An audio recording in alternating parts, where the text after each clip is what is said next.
오늘은 장대 양봉에 대해서 한번 공부해보도록 하겠습니다.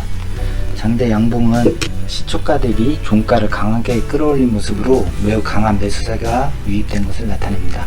바닥권에서 장대 양봉이 출입한 경우 다음날 강한 추가 상승을 예상할 수 있는데요. 시가가 이렇게 종가보다 높은 경우 이것을 이제 장대 양봉의 형태로 나타내게 됩니다. 일반적으로 차트가 횡보하다가 나중에 추가 상승을 할 때 장대 양봉이 나타나다가 장대 양봉이 나타난 후에 상승을 하는 경우를 많이 볼 수 있는데요.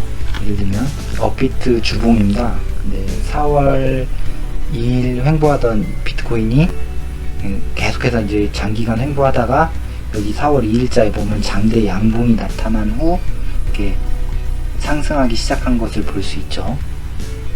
장대 양봉의 특징은 종목에 붙은 매도세와 매수세의 대결 과정에서 매수세가 결국 하루 종일 이제 지배한 모습을 보인다는 겁니다.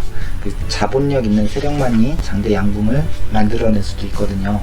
보통 우리가 횡보하는 주식이나 그 코인이나 보다가 이 장대 양봉을 우리가 매수 신호로 잡을 수 있는데요. 문제는 이제 매수 신호라고 해도 무조건 살 수 있는 건 아니고 이 매수를 해서는 안 되고 가끔 이제 매수 신호지만 지금같이 이 장대 양봉이 절반 값을 지켜줘야 됩니다. 예를 들면 장대 양봉이 떴지만 다음날 그 절반 값을 이하로 하락을 한다면 매수 값으로 볼 수가 없습니다. 그러니까 예를 들면은 아까 차트에서도 이렇게 장대 양봉이 나왔지만 여기서 만약에 이제 음봉이 나오면서 이 절반 값을 이미 넘어선다면 이것은 장대 양봉으로 그 매수 신호로 볼 수 없거든요. 그리고 또 고점에서 장대 양봉 같은 경우는 지금같이 이제 장대 양봉이 떴는데 그 후에 장대 음봉이 뜨면서 이 절반 값을 밀어내리면 이때는 오히려 매도 신호로 봐야 됩니다. 그리고 위에 이제 윗꼬리가 걸린 그 이걸 윗꼬리를 보통 매도세라고 하거든요. 매도세가 이미 붙었고 이미 4월 2일자에 장대 양봉으로 매수 신호가 붙은 후 이후에 장대 양봉 이후 장대 음봉과 매도세가 뜨면서 여기는 오히려 세력이 이제 빠져나간 경우라고 볼 수 있거든요. 장대 양봉이라고 해서 이렇게 무조건 상승은 아니고 지금처럼 이 횡보하다가 장대 양봉이 떴을 경우는 그건 이제 매수 신호로 봐야 되고요. 그리고 고점에서 장대 양봉 이후에 장대 음봉이 뜨거나 이 절반 값을 넘어서는 그런 이제 음봉이 떴을 경우 그리고 매도세가 붙은 그런 경우는 오히려 매도 신호로 봐야 되겠습니다. 다음은 장대 음봉입니다.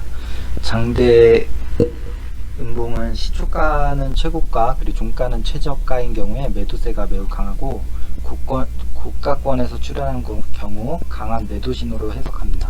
장대 음봉 다음날 갭하락 가능성이 매우 높습니다. 아까 전에 이제 다시 비트코인 차트로 보면은 장대 양봉 이후에 그 고점에서 이 장대 음봉이 보였거든요. 근데 특히 이 장대 음봉은 이제 세력이 탈출한 것으로도 볼 수 있는데 이 두 번째 보면 이 뒷산에서 거래량 실린 장대 음봉이 보이면 이것은 위험 신호입니다. 장대 양봉이 나오고 다음날 거래량 실린 장대 음봉이 나왔다면 이는 세력이 팔고 나왔을 확률이 매우 높다는 것을 의미합니다. 급락장에서 장대 양봉이 세력의 매집이라면 급등장에서 장대 음봉은 세력의 탈출입니다. 급등장에서 장대 양봉이 세력이 털고 나가는 경우가 있다면 급락장에서 장대 양봉은 때로 매집의 도구로 쓰이기도 합니다. 여기서도 이제 보면은 이 뒷산에서 장대 음봉이 나타난 이후에 그 후로도 이제 비트코인 차트 뒤로 보시면은 업비트 차트를 보면은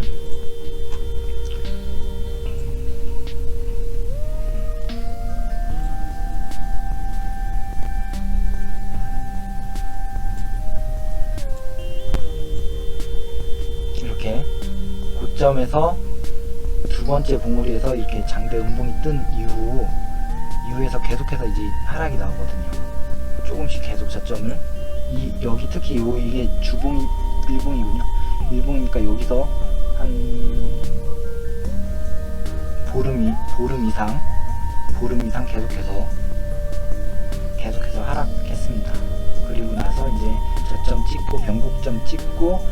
장대 양봉이 뜨면서 여기서 변곡점 찍고 장대 양봉이 뜨면서 다시 그 상승을 나타내 줬죠.